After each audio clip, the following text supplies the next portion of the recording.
Assalamualaikum warahmatullahi wabarakatuh. Sampurasun. Saya ucapkan selamat datang kepada Bapak dan Ibu Guru yang telah hadir di ruang kolaborasi Prinsip Relevansi Kurikulum. Kelompok 1 Mata Kuliah Perencanaan dan Pengembangan Kurikulum. Sebelum dimulai, saya akan memperkenalkan anggota kelompok. Dari sebelah kanan ada Ati Mardianti, Eva Aulia, Gina Nurul Iman, yaitu saya sendiri. Lalu ada Lia Isnayati dan Nabila Kolbi. Selanjutnya, saya akan menjelaskan mengenai apa itu relevansi kurikulum. Relevansi dalam Kamus Besar Bahasa Indonesia adalah kaitan atau hubungan. Prinsip relevansi kurikulum merupakan realnya pendidikan. Mengapa disebut realnya pendidikan? Karena prinsip relevansi kurikulum memiliki fungsi untuk membawa siswa dapat hidup sesuai dengan nilai-nilai yang ada di masyarakat, serta membekali siswa baik dalam pengetahuan, sikap, maupun keterampilan sesuai dengan tuntutan dan harapan masyarakat. Oleh sebab itu, pengalaman-pengalaman belajar yang disusun dalam kurikulum harus relevan dengan kebutuhan masyarakat. Inilah yang dimaksud prinsip relevansi atau prinsip ini terbagi menjadi dua, yaitu prinsip eksternal dan prinsip relevansi internal. Relevansi internal artinya kurikulum harus sesuai dengan tuntutan dan kebutuhan masyarakat. Baik kebutuhan dan tuntutan masyarakat yang ada pada masa kini maupun kebutuhan yang diprediksi untuk menyiapkan siswa di masa yang akan datang. Intinya, kurikulum harus bisa menyiapkan program belajar bagi anak untuk menyiapkan anak agar bisa beradaptasi dengan masyarakat, memenuhi harapan dan kebutuhan masyarakat, serta situasi dan kondisi kehidupan masyarakat di tempat di mana ia berada. Kurikulum bisa memenuhi relevansi eksternal apabila para pengembang kurikulum memiliki pengetahuan dan wawasan tentang kehidupan masyarakat pada masa kini maupun masa mendatang. Ada 3 macam relevansi eksternal dalam pengembangan kurikulum. Relevansi yang pertama adalah relevansi dengan lingkungan hidup peserta didik atau bisa disebut relevansi sosiologis. Relevansi ini bisa diartikan sebagai proses pengembangan dan penetapan isi kurikulum hendaklah disesuaikan dengan kondisi lingkungan sekitar siswa. Lingkungan tersebut bisa seperti contohnya yaitu untuk siswa yang ada di perkotaan, perlu diperkenalkan kehidupan di lingkungan kota dan tata tertib yang ada di kota, seperti memahami bagaimana rambu lalu lintas, lalu keramaian dan menjaga diri di keramaian, lalu misalnya selain itu tata cara dan pelayanan di kota. Selain itu, jika peserta didik berada di sekolah yang dekat daerah pantai, anak-anak bisa diperkenalkan dengan profesi nelayan, lalu jenis-jenis ikan yang suka dimakan dari hasil tangkap di laut, dan sebagainya. Sehingga anak-anak mampu mengenal lingkungan sekitarnya melalui penyesuaian kurikulum dengan pembelajaran. Macam relevansi eksternal yang selanjutnya adalah relevan dengan perkembangan zaman baik sekarang maupun dengan yang akan datang. Artinya, isi kurikulum harus sesuai dengan situasi dan kondisi yang berkembang. Selain itu, apa yang diajarkan kepada siswa harus bermanfaat untuk kehidupan siswa pada waktu yang akan datang. Seperti contoh, memperkenalkan kepada anak bagaimana pemanfaatan komputer, bagaimana cara mendapatkan informasi dari internet sudah harus diperkenalkan kepada siswa. Selanjutnya, relevan dengan tuntutan dunia pekerjaan dan potensi anak. Apa yang diajarkan di sekolah harus mampu memenuhi dunia kerja atau untuk jenjang pendidikan selanjutnya. Untuk memenuhi prinsip relevansi eksternal ini, maka dalam proses pengembangannya, sebelum ditentukan apa yang menjadi isi dan model kurikulum yang akan digunakan, perlu dilakukan studi pendahuluan dengan menggunakan berbagai metode dan pendekatan seperti survei kebutuhan dan tuntutan. Sedangkan pada relevansi internal, adanya kesesuaian antar komponen kurikulum itu sendiri. Kurikulum yang baik adalah kurikulum yang memenuhi syarat relevansi internal, yaitu adanya koherensi dan konsistensi antar komponen. Komponen tersebut adalah isi, tujuan, metode, dan evaluasi untuk mencapai tujuan tertentu. Ketidaksesuaian dalam komponen-komponen ini akan menyebabkan kurikulum tidak akan bisa mencapai tujuannya secara optimal. Implikasi dari prinsip ini adalah para pengembang kurikulum harus memahami betul tentang jenis dan hakikat dari tujuan kurikulum, visi kurikulum, metode pembelajaran, dan sistem evaluasi. Perkembangan kurikulum. Prinsip relevansi merupakan dasar dari pengembangan kurikulum. Hal itu dapat dilihat dari perkembangan kurikulum PAUD dari tahun 1964 hingga sekarang. Masing-masing kurikulum menyesuaikan dengan kebutuhan dan tuntutan pada saat itu. Penjelasan lebih rincinya sebagai berikut. Pertama, kurikulum PAUD 1964. Kurikulum ini lebih menekankan pada moral anak, sehingga bisa membentuk generasi penerus bangsa yang bermoral tinggi. Kedua, kurikulum PAUD 1968. Kurikulum ini menekankan pada kebutuhan jasmani dan rohani, serta mengembangkan potensi anak sebagai individu yang khas. Pada kurikulum ini sudah memiliki pegangan pelaksanaan kegiatan berupa silabus yang melengkapi kurikulum sebelumnya. Yang ketiga, kurikulum PAUD 1976. Kurikulum ini menekankan pada persiapan bekal pengetahuan, keterampilan, nilai, dan sikap dasar yang diperlukan untuk bergaul dan berkomunikasi di lingkungan masyarakat secara fisik, emosional, intelektual, dan sosial untuk memasuki jenjang pendidikan sekolah dasar, serta dapat mengembangkan kepribadiannya dengan prinsip pendidikan seumur hidup. Yang keempat, kurikulum PAUD 1984. Kurikulum ini memprioritaskan pengembangan pribadi anak. Yang kelima, kurikulum PAUD 1994. Dalam kurikulum ini sudah terbentuk tema dan subtema, dan tema ini biasanya dimulai dari lingkungan terdekat anak, misalnya aku, sehingga anak bisa mengenal tentang dirinya.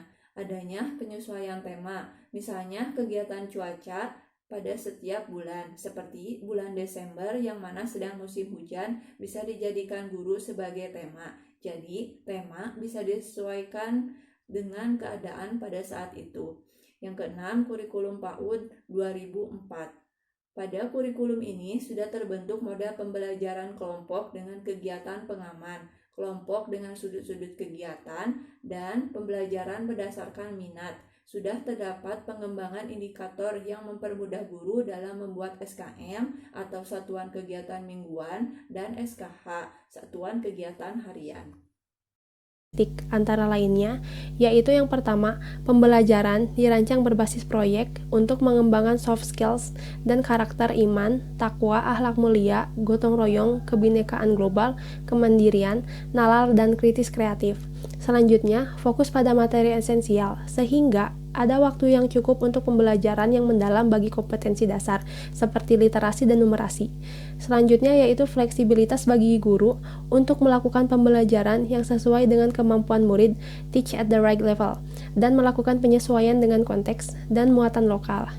Selanjutnya, ada beberapa perbedaan antara kurikulum 2013 dengan kurikulum 2022, yaitu prototype. Untuk jenjang taman kanak-kanak, pendekatan pembelajaran yang awalnya berbasis tema pada kurikulum 2013 berubah menjadi fokus literasi, buku yang digemari anak-anak pada kurikulum 2022. Selanjutnya untuk poin nomor 10 yaitu kurikulum merdeka. Nah, kurikulum merdeka yaitu kurikulum dengan pembelajaran intrakurikuler yang beragam di mana konten akan lebih optimal agar peserta didik memiliki waktu yang cukup untuk mendalami konsep dan menguatkan kompetensi. Selain itu, guru memiliki keleluasaan untuk memilih berbagai perangkat ajar sehingga pembelajaran dapat disesuaikan dengan kebutuhan belajar dan minat peserta didik.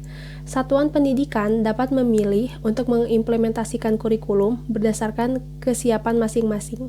Selanjutnya yaitu kelebihan yang sederhana dan mendalam. Nah, lebih sederhana dan mendalam ini, kurikulum Merdeka lebih berfokus pada materi yang esensial dan pengembangan kompetensi peserta didik pada fasenya. Proses pembelajaran diharapkan menjadi lebih mendalam, bermakna, tidak terburu-buru, dan menyenangkan. Selanjutnya yaitu lebih merdeka. Nah, dalam lebih merdeka ini guru juga diharapkan mengajar sesuai tahap capaian dan perkembangan peserta didik. Sekolah pun memiliki wewenang untuk mengembangkan dan mengelola kurikulum pembelajaran sesuai dengan karakteristik satuan pendidikan dan peserta didik. Dan selanjutnya untuk poin terakhir yaitu lebih relevan dan interaktif, di mana pembelajaran melalui kegiatan proyek ini memberikan kesempatan luas bagi peserta didik untuk secara aktif mengeksplorasi dunianya. Penerapan prinsip relevansi kurikulum di pendidikan anak usia dini.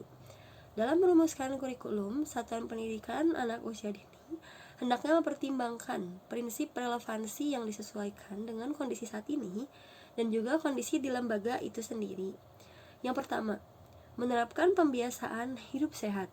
Contoh program yang bisa diterapkan yaitu mencuci tangan, memakai masker, kemudian tidak jajan sembarangan, social distancing atau menjaga jarak, pemberian makanan tambahan atau disebut juga dengan PMT, yang mana program ini bisa bekerja sama dengan posyandu, pihak jasa kesehatan ataupun dengan orang tua murid.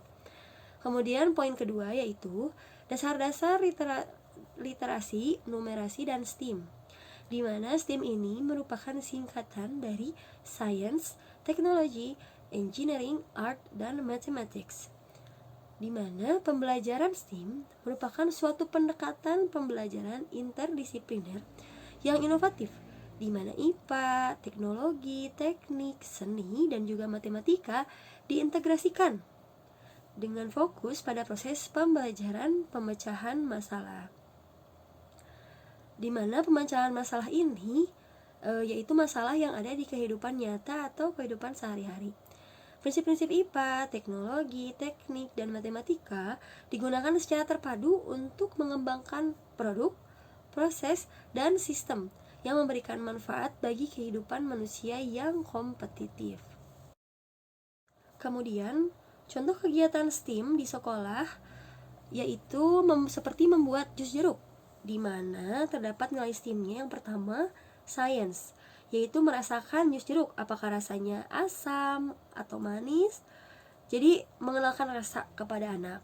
Kemudian yang kedua, teknologi, di mana teknologi yang digunakan dalam membuat jus jeruk, pertama kita bisa menggunakan blender atau teknologi sederhana seperti pisau, kemudian perasan jeruk, talenan, gelas, sendok, dan juga gelas ukur.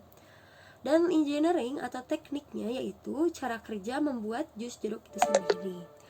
Dan nilai seninya atau artsnya itu menghidangkan jus jeruk dengan hiasan irisan jeruk, kemudian diberi sedotan seperti ilustrasi yang ada pada gambar.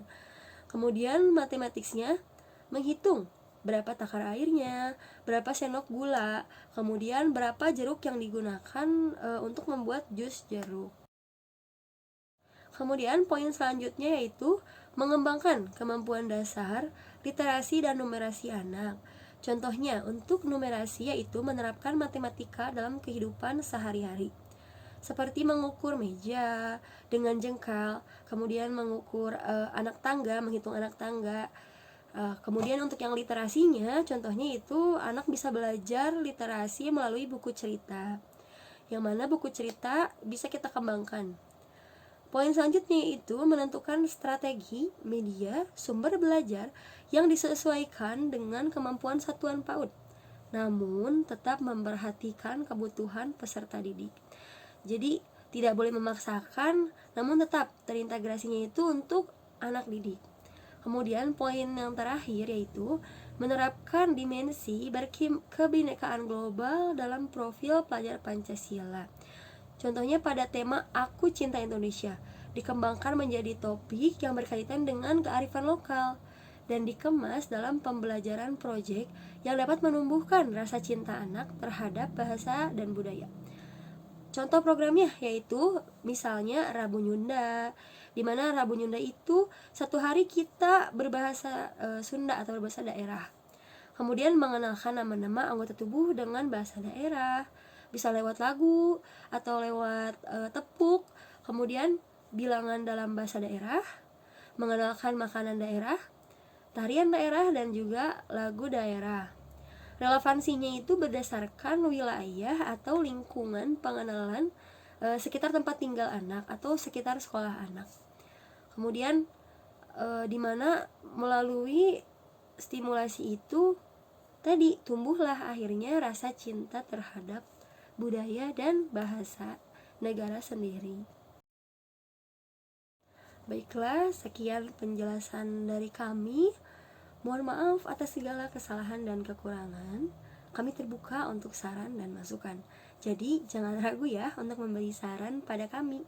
Terima kasih sudah menonton penjelasan ini hingga akhir. Assalamualaikum warahmatullahi wabarakatuh.